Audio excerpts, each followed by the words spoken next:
कि मैं देश कभी झुकने नहीं दूंगा, मिटने नहीं दूंगा। मैंने कसम खाई है, सौगंध है मुझे इस मिट्टी की। मैं देश झुकने नहीं दूंगा, मैं मिटने नहीं दूंगा, मैं बिकने नहीं दूंगा।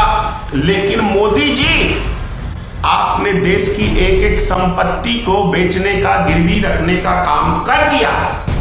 अब सिर्फ रह गया है ये भारत देश की भूमि। अब इसको चाइना के हाथों में आप 10 किलोमीटर तो आपने बेच दिया।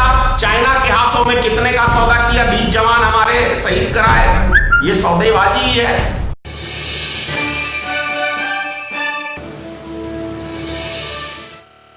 कभी आप सफर में निकले हो और अचानक से आपकी जेब कट जाती है। अब वो जेब कैसे कटती है आपकी, तो जरा सा आप समझ लीजिए। जेब जब काटता है, जेब कतरा तो कैसे काटता है? आप ट्रेन में, बस में सफर कर रहे हो तो 4-5 आदमियों का टीम होता है जेब कतरों का। तो आपको चारों तरफ से घेर लेगा जेब कतरा, और 2 जेब कतरे आपस में किसी न किसी बात के लिए उलझ जाएंगे।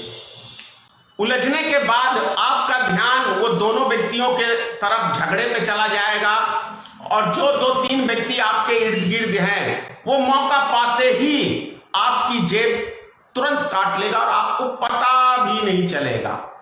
तो same to same Bharatiya Janata party की मोदी सरकार भी एक जेब कतरी सरकार है।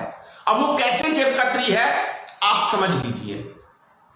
अभी पूरे देश के अंदर चाइना पे सबका ध्यान है, क्योंकि हमारे 20 जवान शहीद हुए हैं। 10 जवान को छोड़ा है चाइना ने। किस तरीके से हर देश के नागरिक का ध्यान बॉर्डर पे है, और अंतरराष्ट्रीय बाजार के अंदर जो कच्चे तेल की कीमत मात्र, अगर भारत में उसकी वो लागत सब चीज लगाई जाए तो मात्र 19 रुपए खर्चा आता है। तो 60 रुपया आपकी जेब से 1 लीटर पे काट रही है ये सरकार। पता भी नहीं चलने दे रहा आपको, और सबका ध्यान बॉर्डर पे है। आपको याद होगा, और अभी फिर उसके बाद देखिए सबका ध्यान चारों तरफ है आकर्षित किया हुआ, क्योंकि इसमें बहुत बड़ा न्यूज चैनल का योगदान है, गोदी मीडिया का। 109 ट्रेन को प्राइवेटकरण कर दिया गया है, यानी 109 का मतलब 218 ट्रेनों को अप डाउन में। पता भी नहीं किसी को चलने दे रहा है सरकार। और यही सरकार है कि कभी भारत की शान, भारत की आन बान शान रेलवे मेरी जान, नरेंद्र मोदी भाषण में कहते थे। ये कभी प्राइवेटकरण हो नहीं सकता। मुंह से बोलते थे कि पिछवाड़े से बोलते थे, फिर कह रहा हूं, क्योंकि इनकी जुबान पे कोई भरोसा नहीं है। बोलना नहीं चाहता और सब निकल जाते हैं, क्योंकि ऐसे ये करते ही हैं। दूसरी चीज, अब प्राइवेटकरण जब होगा कि जो टिकटें आप 500 रुपए में दिल्ली में जा रहे हैं तो आपको 1000 रुपया बेयर करना पड़ेगा। ये हो गई जेब कतरी। खुद भी लूटी और दूसरे को भी लुटवा रही है। देश की जनता को लुटवाने का काम भारतीय जनता पार्टी की। आपको याद होगा नोटबंदी में क्या कहा था इस सरकार ने कि काले धन पे प्रहार है। एक एक माता बहनों का घर का पैसा मोदी सरकार ने निकलवा लिया। काट ली ना आपकी जेब, पता भी नहीं चला। कई बारी बैंकों के ऊपर 3 बारी भारत सरकार ने इस 6 साल के शासनकाल में रोक लगा दिया आपकी ही धन के ऊपर, और आपका पैसा आप ही को नहीं दे रहा। तो जीएसटी के नाम पे देखिए 28% टैक्स आपकी जेब से काट रहे। दुनिया के किसी कंट्री में 28% टैक्स नहीं है। 270% डीजल पेट्रोल पे दुनिया की किसी कंट्री में नहीं है।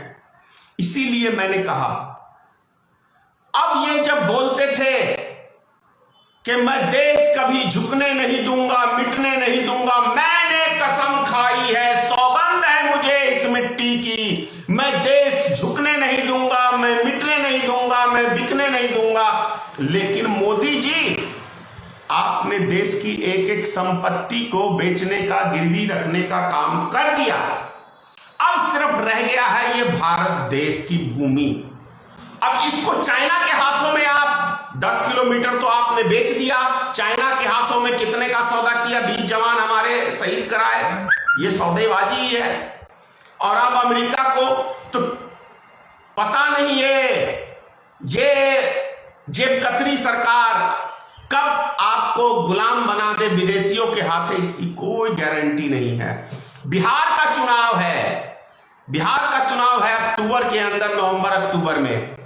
तो भारत सरकार ने कहा है कि हम नवंबर के महीने तक 5 किलो आपको अनाज देंगे, क्योंकि मालूम है सबसे ज्यादा पूरे हिंदुस्तान में यदि कोई मजदूरी करने जाता है तो बिहार के लोग, उनको एक लालच दिया गया है सिर्फ आपको 4 महीने के लिए। उसके बाद ये सरकार आपको कोई फैसिलिटी नहीं देगी, इसकी कोई गारंटी नहीं है। तो ये समझना है आपको कि किस तरीके से इस महामारी कोरोना वायरस के अंदर आप पैदल चल के मरे, भूखे मरे, ये बिहार की जनता कभी मत भूलना। इस जेब कतरी सरकार से सावधान रहना, ये आपका जान लेगा, आपके बाल बच्चों का, आपके परिवार का जान लेगा और उफ तक नहीं करेगा, एक अफसोस भी नहीं जताएगा। अगर आप चाहते हैं गरीब हर वंचित इंसान की आवाज आप तक पहुंचे तो हमारे चैनल को सब्सक्राइब करें और बेल आइकन का बटन दबाना ना भूलें। देखते रहिए भोजन न्यूज।